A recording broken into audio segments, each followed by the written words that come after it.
isso aí, pessoal, boa noite, boa tarde, né? Ou bom dia, dependendo da hora que você vai aí receber esse vídeo edificante. Aqui com a gente, aqui na minha esquerda, né?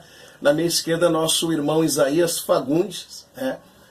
Ele que tem, né, nas mídias sociais aí, principalmente no YouTube, uma plataforma, né, digamos assim, um canal, isso aí. Pô, me ajuda aí, cara, eu sou novato na situação aí, mas nós vamos chegando devagarinho aí, vamos se acostumando aí, né, com essa nova forma de espalhar o Evangelho de Cristo, né.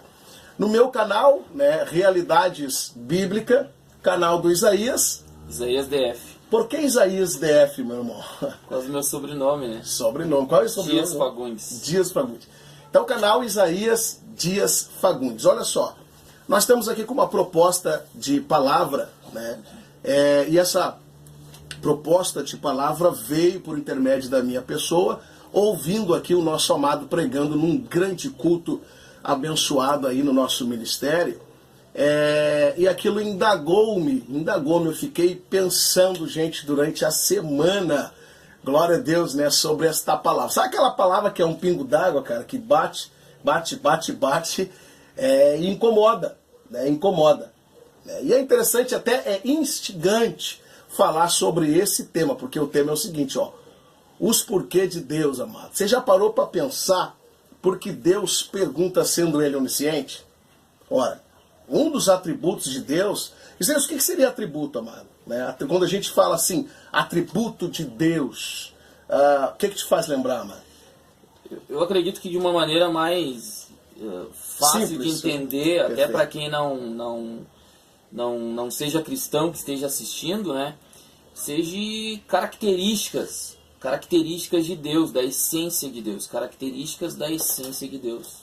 De uma maneira muito simples, eu acredito que é assim. Perfeito. Pegando a carona desse cavalo, pegando esse cavalo encilhado aí, falando então dos atributos de Deus, né, que são as qualidades e características expressivas do caráter, da personalidade de Deus, a minha pergunta é, se Deus sabe de todas as coisas, isto é, se Deus é onisciente, Ele sabe de todas as coisas, gente, parou para pensar, por que Deus pergunta se Ele sabe de todas as coisas?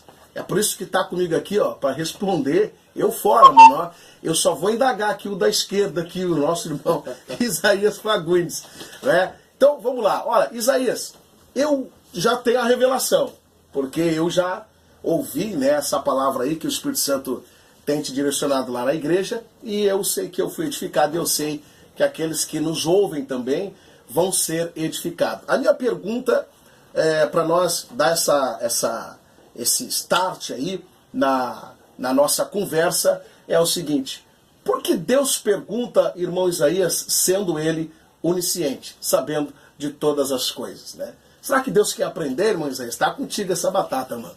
Não, eu estudando a palavra de Deus, eu consegui identificar que há muitas interrogações de Deus na palavra. Uhum. Deus, Ele chega diante de homens e lança perguntas a eles. E a gente sabendo que a própria Bíblia fala acerca de Deus, de que Deus ele é onisciente, que Ele sabe todas as coisas, que Ele é onipotente, que Ele tem todo o poder, e todas as características de Deus, a gente fica assim, por que Deus perguntou? Mas analisando os textos bíblicos que Deus questiona, a gente vai ver que através da pergunta, através da interrogação, Deus quer revelar, Deus quer fazer com que as pessoas que forem interrogadas por Ele, reflitam sobre quem é Deus, o que Ele pode e o que Ele faz. Verdade. Então, é só nós analisarmos alguns textos. Eu acho que depois ali o irmão Elton vai direcionando aqui, a gente vai citando alguns textos. Mas sempre que Deus lança uma interrogação, Ele faz com que as pessoas reflitam sobre a essência de quem Ele é e do que Ele faz. E parece que isso é muito parecido até com o que a filosofia muitas das vezes fala acerca de que através das perguntas se alcança a sabedoria. Através das interrogações se alcança a sabedoria. Só que o filósofo, ele lança a pergunta e aprende com a pergunta. Verdade. Deus não aprende com a pergunta que ele lança. O homem que é questionado por Deus aprende com as interrogações de Deus. Perfeito. Bem explicado, né? Então, quer dizer que Deus não pergunta porque ele quer saber. Deus pergunta, né, buscando que o homem tenha consciência, né, porque é o homem que deve saber. É o homem que deve interpretar a grandeza de Deus. Olha aí. Acerca no seu entendimento, no alcance do seu entendimento, é o homem que tem que entender a grandeza de Deus. Isaías, olha só, mais que perfeitíssimo. Agora, eu queria um exemplo bíblico, claro, né, uma expressão bíblica, porque, por exemplo, o filósofo, você disse que ele pergunta, e na pergunta, né, ele usa a intelectualidade para desenvolver a pergunta que ele mesmo, ou a sociedade, né, pergunta, né? Ou eles não têm resposta, vão à procura dessa resposta. Mas ele quer aprender. Né? Agora, você, olhando para a Bíblia Sagrada, você tem um capítulo aí, um versículo para que identifique Deus perguntando alguma coisa e ao mesmo tempo ele fazendo com que o homem reflita nessa pergunta, irmãos e famílias. Por gentileza do Senhor, senão vão achar que a gente está aqui de papapá e ninguém está aqui de papapá. É Bíblia Sagrada, mano. Vamos lá. Vamos ver aqui. Realidades bíblicas, e não se esquece, amados. Ó, eu aqui, ó, Realidades Bíblicas, e ali na minha esquerda, ali, Isaías DF. Pode colocar lá que você vai encontrar o material. Eu ainda não postei algumas coisas, mas futuramente aí nós vamos encher aí, glória a Deus, esse canal aí, né, de bênção de Deus. E antes de entrar aqui, à vontade, você que estiver no meu canal e está vendo essa postagem, o irmão Elton nos autorizou aí a postar, então talvez esteja um pouquinho antes de estar no canal dele, mas você já tem acesso, inclusive, para depois adentrar no canal do irmão Elton, então. Perfeito. Então Isaías vai apresentar agora, né, um capítulo aí, um versículo que seja, né, que nós podemos identificar essa questão de o porquê que Deus pergunta, sendo ele onisciente. Irmão Isaías colocou aqui na condição introdutória de que Deus, ele pergunta sabendo, glória a Deus, para que o homem, a consciência do homem venha a ser desenvolvida, não é, irmão Isaías? Mas tu falou algo mais profundo, que antes de entrar aí eu queria que o senhor introduzisse, para ficar bem gravada aí essa questão. Né? O que acontece? Deus, ele lança as interrogações ao homem para que o homem alcance o entendimento da grandeza de Deus. É isso. Porque o homem, sem algumas, vamos assim usar essa expressão, interferências de Deus, ele não consegue entender a grandeza de Deus, ele não consegue reconhecer o poderio de Deus, a capacidade de Deus, que é inigualável, é inalcançável. Então, quando Deus ele lança a pergunta, é para que o homem reflita. Para que o homem reflita e aprenda quem é Deus e, inclusive, a quem o homem pode recorrer. Perfeito. Onde está a esperança do homem, né? Onde está a solução para aquela situação que Deus o questiona. Então, eu posso ler aqui já, irmão? Vai lá, lasca fogo. No Gênesis, capítulo de número 4, versículo de número... No versículo de número 6, há toda uma narração ali de Deus falando com Caim. E no versículo de número 6 do capítulo 4 do Gênesis, está escrito bem assim: E o Senhor disse a Caim, por que te iraste? Deus fez uma pergunta para ele. Por que tu está irado? Por que tu te irou?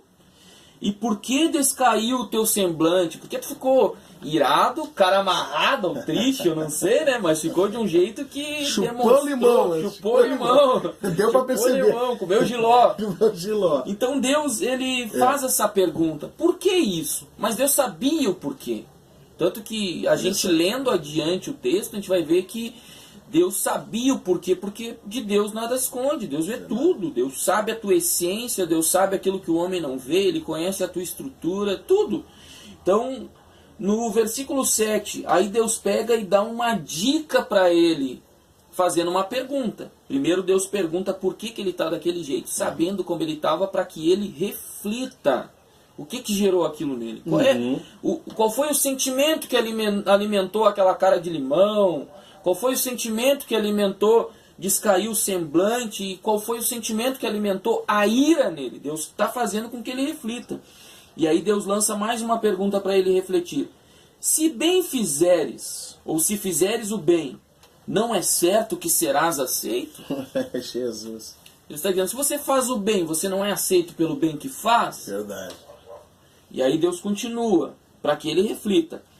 E se você não faz o bem, se não fizeres o bem, o pecado jaz à porta, e sobre ti será o teu desejo. Olha só, Deus dizendo, se você não faz o bem, o pecado já está aí, está na porta, esperando. Quando você fizer o mal, o pecado adentra a porta e já era. Mas Deus dá uma resposta. O pecado jaz à porta, e sobre ti será o seu desejo. Ou seja, você vai ser dominado pelo pecado. Mas continuando, Deus diz assim, mas sobre ele deves dominar.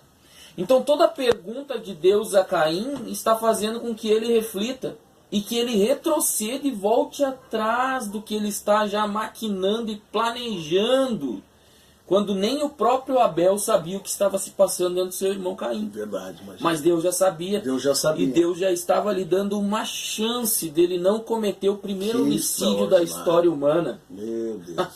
E mudar a história. Então o primeiro homicídio foi através de Caim. Caim, ele não entendeu, não conseguiu compreender que o que Deus fez ele refletir. Não conseguiu frear, porque Deus disse que estava à porta, mas que ele podia dominar. Deus disse para ele, cabe a ti dominá-lo. Deus deu condição para ele dominar. Deus deu condição, e Deus, através da pergunta, fez com que ele refletisse. Reflete aí, Caim. Isso, Deus deu... Assim, pensa no que tu vais fazer, né? Porque tu vai ter, através do que você vai fazer, Caim, né? Vai ter consequência. Vai ter uma retaliação. Você vai comer do fruto que você plantar. Acho que essa é interessante. Exatamente. E aí você vai ver, olha só, Caim ficar conhecido, ficou manchado na história, o homem que matou a primeira pessoa. Que tirou a vida, o primeiro assassino. Através de quem foi a primeira morte? Lá tá aí. Caim. Então ficou uma mancha muito feia na biografia de Caim. Por quê? Porque ele não entendeu, ainda que alguém olhe e diga, não, mas ele ia fazer. Sim, poderíamos usar essa expressão. Mas por que Deus pergunta e Deus dá todo? Olha só, Deus deu tudo de mão, jogou assim, ó. Olha aí, ó. Pega esses dadinhos aí. Ou tu monta esses Lego aí desse jeito, ou então o resultado vai ser esse.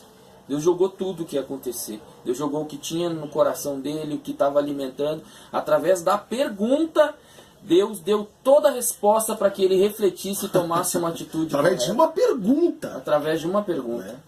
Meu Deus do céu. Eu posso perguntar aqui pro nosso querido internauta, né, aquele que está acessando o vídeo, né, para ele refletir um pouco, né, porque essa mensagem, quando foi pregada na igreja, e agora a gente transformou ela aqui num estudo praticamente, veja bem, nós temos que refletir nas perguntas que a Bíblia nos faz. Porque as perguntas elas vão caracterizar a vontade de Deus. Vão caracterizar a vontade de Deus. As perguntas de Deus também, eu pude perceber nessa escolha de capítulo e versículo, que Deus quer nos prevenir do mal lá na frente, porque Ele é onisciente. Ele é onisciente. Então quer dizer, Deus faz com que Caim viesse a refletir para não errar. Exatamente. E outra, ele diz assim, você tem condição de não errar. Exato, abriu o horizonte ainda para que ele entendesse que Deus deu um freio para ele. Deus deu a chance dele puxar o freio. Mas ele não quis puxar. Isaías, é interessante trabalhar também essa questão aqui ainda no texto, né? A gente já vai pular para o texto lá, para o vídeo não ficar muito longo, mas veja, é interessante trabalhar aqui a consciência, porque é lá que a pergunta é feita. Exatamente. Né? Então, se nós não temos uma boa consciência, a Bíblia fala sobre vários tipos de consciência, e posterior a esses vídeos nós vamos ainda falar sobre isso, sobre as 3 faculdades da consciência, né, que é o inconsciente, né, o subconsciente e o consciente. Perfeito? Vamos trabalhar isso. Mas veja, as perguntas são feitas lá. Né?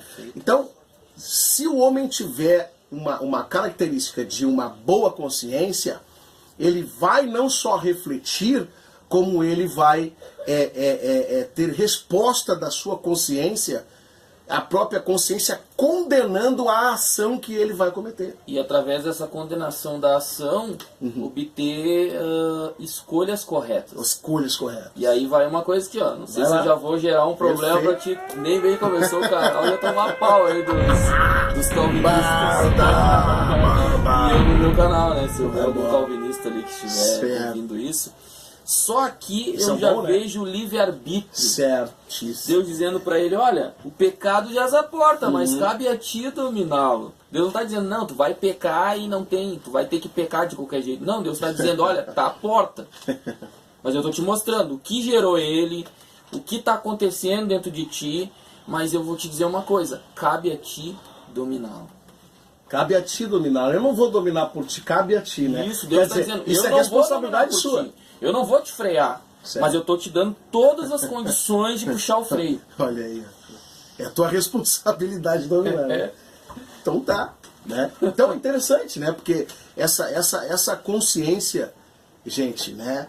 É um perigo, porque a consciência pós-queda, ela é um perigo. Ela tem que ter por trás um conceito moral cristão para que essa consciência venha a ser sadia e através da pergunta de Deus que nos leva a ter uma consciência do que nós vamos fazer, nós possamos então fazer o correto. Acho que é por aí, Moisés. Isso, exatamente. Exatamente, tomar uma posição acertada. Dito isso, irmão Isaías, eu ainda vou te confessar, eu não me convenci, eu quero mais um capítulo, mais um versículo, gente, só pra... Porque, sabe, tem uns caras aí, não sei, tudo bem, né? Os teólogos de plantão, eu gosto muito da teologia, apesar de ainda não ter me formado na teologia, mas eu sou um pesquisador, mano. E tem camarada aí, gente, que fala assim, não, se a Bíblia não atestou 3 versículos, né, para uma condição, não pode virar doutrina. Exato. Então vamos dar mais uma, né? Vamos dar mais uma, então tá contigo, não é eu que vou dar, tu te vira aí, mano. E não só mais uma, existe muito. Tem bastante, né? Existe Os porquês de Deus tá em toda a Bíblia, Moisés. E você não se formou, irmão Elton, mas Sim. eu acredito que todos nós, de certa forma, fazemos teologia. Verdade. Então eu tenho uma certa feita, meu objetivo era colocar esse nome no canal, que Sim. era Teólogo Sem Cátedra. Porque eu não tinha formação, então... Eu que não coloquei o meu ainda lá na mídia, lá eu posso tirar essa cola aí, né?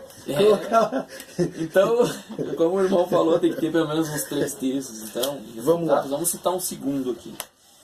Bota aí que eu vou folhear. No Êxodo, capítulo de número 4, lembrando antes que todas as perguntas de Deus, elas não são presas a somente um tipo de reflexão da vida. Elas são, todas as perguntas que nós encontramos na Bíblia, elas nos fazem refletir sobre o todo da vida. Sobre o todo da vida, sobre todos os aspectos da nossa vida, todas as atitudes, vários aspectos na dimensão de que vivemos. Então, sendo assim, ela jamais vai se prender como ela fez com que Caim refletisse acerca do pecado, e ela faz com que a gente reflita acerca do nosso próprio pecado, das nossas próprias escolhas erradas ou acertadas. Ela também traz perguntas para refletirmos sobre atitudes e circunstâncias das nossas vidas que não são necessariamente pecado, né, irmão Elton? Verdade. Então vamos ver aqui, Êxodo, capítulo de número 4, Deus falando com Moisés. Deus falando com Moisés, vamos achar aqui o versículo 4:2, exatamente. O Senhor disse, primeiro Deus está falando com Moisés, Deus chama Moisés para que Moisés seja o grande libertador do seu povo, né, no Egito. Que responsa. Uma baita uma responsabilidade. E Moisés, ele está desacreditado. Como que eu vou fazer isso? Se eu fugir do Egito com medo de morrer, e Deus pega e diz, não, tu vai voltar para lá e vai libertar o meu povo depois de 40 anos. É complicado. Eu tenho que ter algo a mais nessa missão. Exato. Né? Aí ele olha no versículo 2, primeiro ele está questionando. Olha só, no versículo 1, vamos lá. Então respondeu Moisés e disse, mas eis que não me crerão, nem ouvirão a minha voz, porque dirão, o Senhor não te apareceu. Eles não vão acreditar em mim, Senhor. Como assim que eu vou lá libertar o meu povo? Aí Deus olha e diz para ele assim, que é isso? No versículo 2 do capítulo 4 de Êxodo. Tá lá. Que é isso? na tua mão? E ele disse, uma vara. Quando ele responde, olha só, Deus pergunta, tá, mas o que tu tem na tua mão, Moisés? Aí Moisés olha, uma vara, Senhor, é só uma vara. O que tem de mais aqui? Qual era o propósito de Deus? Só nessa pergunta Deus está dizendo, olha só, tu tens só uma vara. Mas só uma vara na minha mão?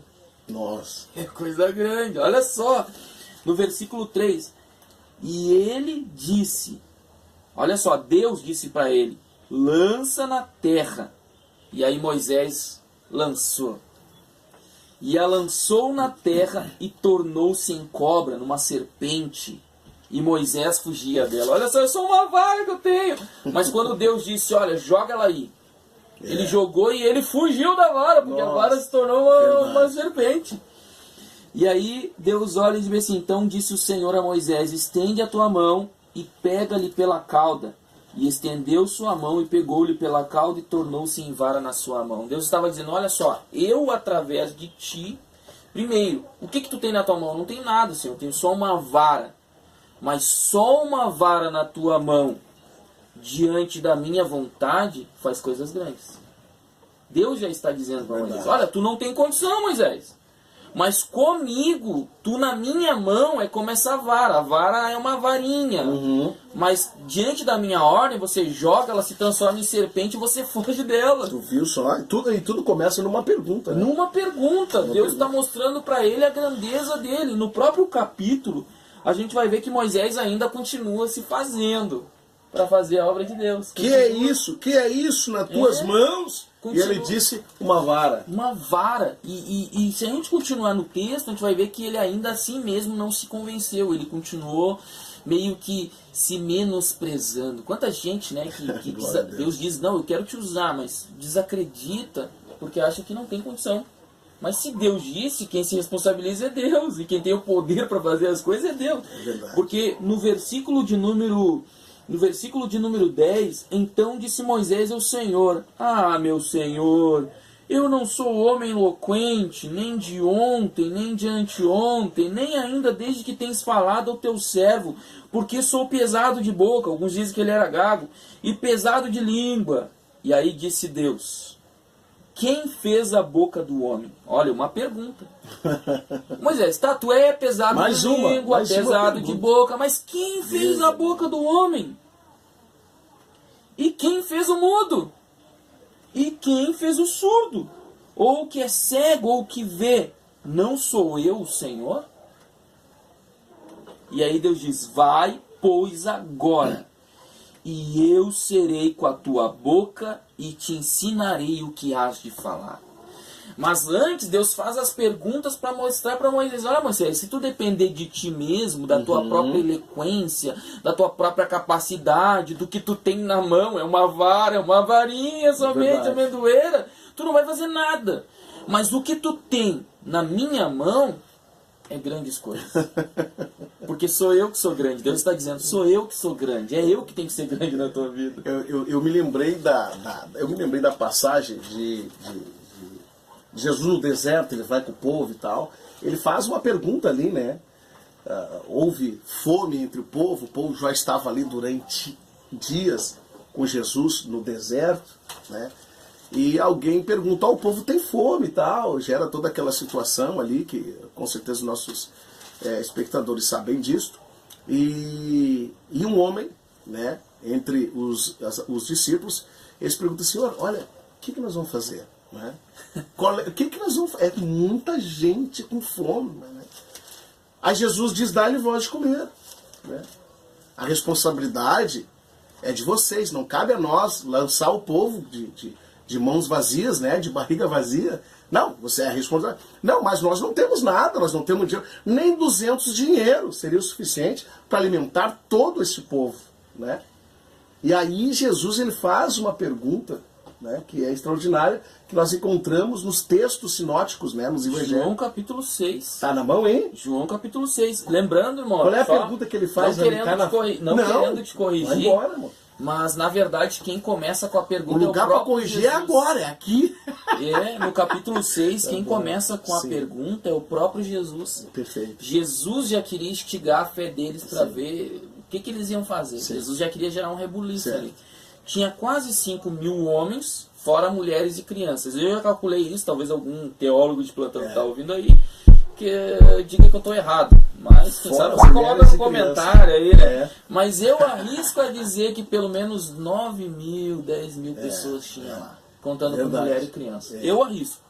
E olha só, aí Jesus pega no capítulo de número 6, versículo de número 5, olha só. Então Jesus, levantando os olhos e vendo que uma grande multidão vinha ter com ele, disse a Filipe: onde compraremos pão para estes comerem?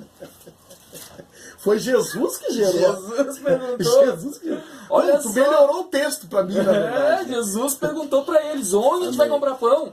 Só que Jesus não estava fazendo uma pergunta porque Jesus estava preocupado. Não, Jesus sabia o que ia acontecer porque ele é Deus, ele é onisciente, ele sabe todas as coisas. Mas ele fez a pergunta para que os discípulos soubessem, Perfeito. para que os discípulos refletissem. E olha só, aí então no versículo de número 6 dizia isto para os experimentar. Jesus disse isso para experimentar os discípulos, porque ele bem sabia o que havia de fazer. Olha só, então aqui já mostra a pergunta de Jesus como Deus, sabendo e dando gerando uma reflexão nos discípulos. Gerando uma reflexão nos discípulos. Aí Filipe toma a resposta e diz assim, no versículo 7, respondeu dizendo: 200 dinheiros de pão não lhes bastarão para que cada um deles tome um pouco. Olha só, cada um deles tomar um pouco, 200 não é o suficiente. Quem sabe o próprio Filipe já está dizendo, a gente tem só 200 e 200 não é o suficiente. Ou a gente não tem nem 200 e não é o suficiente para saciar a fome de todo esse povo. Mas Jesus lança essa pergunta, irmão Alto, justamente para mostrar para eles quem é Deus. Quem é Deus? O Deus do milagre, da provisão. E aí a gente lendo o texto ali, Da continuando, possibilidade. a gente vai ver que Jesus é o Deus das causas impossíveis. Verdade. Porque surge um menino na história ali que tem 5 pães e 2 peixes. 5 pães e 2 peixes, matematicamente dizendo, não é nada para quase 10.000 pessoas. Na mentalidade humana. Na mentalidade humana. Na mentalidade Mas humana. para Deus... Nossa. Aqui nós temos o caso de Moisés. O que tu tem nas mãos, né? Uma vara. uma Quem vara. tem nas mãos? Pô, é uns peixinhos, né? 5 pães e 2 peixinhos. O que é isso para tanta multidão? Tipo, Moisés olhando para a vara e dizendo, pô, mas o que é uma vara? Aí a questão é essa. É quando a vontade de Deus está sobre que as Exato. coisas acontecem. Então Moisés. a pergunta de Deus, a pergunta de Jesus é para mostrar quem ele é e em meio à adversidade o que ele pode fazer. Em meio à escassez o que ele pode fazer. Eu vi ter uma certa feita um pastor que dizia, o céu não está em crise. E é verdade. Porque do pouco Deus faz muito. Do pouco Deus faz muito. Isaías, o céu não pode estar em crise nunca, né? Exato. Não tem como. Porque do pouco Deus faz muito. Então de a gente lá o vai ver manancial. que as perguntas de Deus, elas vêm de confronto à nossa mentalidade limitada e limitadora. Tremendo de Deus. Isaías, ó, isso aqui é só uma resgazinha, amado. Mais pra frente, né, nós vamos caprichar mais nos vídeos aí. Glória a Deus, queremos agradecer a oportunidade que você tem nos dado de nos ter ouvido e ter segurado a onda aí, né, e ouvir isso. Olha, Deus tem perguntado muito para mim. E as perguntas de Deus para mim têm me feito refletir no quem eu sou e quem Deus quer, né, que eu seja, na perspectiva dele. Talvez Deus esteja perguntando algo para você neste momento, neste vídeo. Talvez você nem teve consciência para entender os porquês de Deus, mas através desse vídeo, talvez a gente esclareceu alguma coisa aí para você. Isaías, sua deixa, né, para os nossos queridos irmãos aí. Reflita sobre as perguntas de Deus acerca de respostas que você precisa na tua vida. Amém? Deus abençoe. Amém. Que Deus abençoe em nome de Jesus. Até uma próxima vez.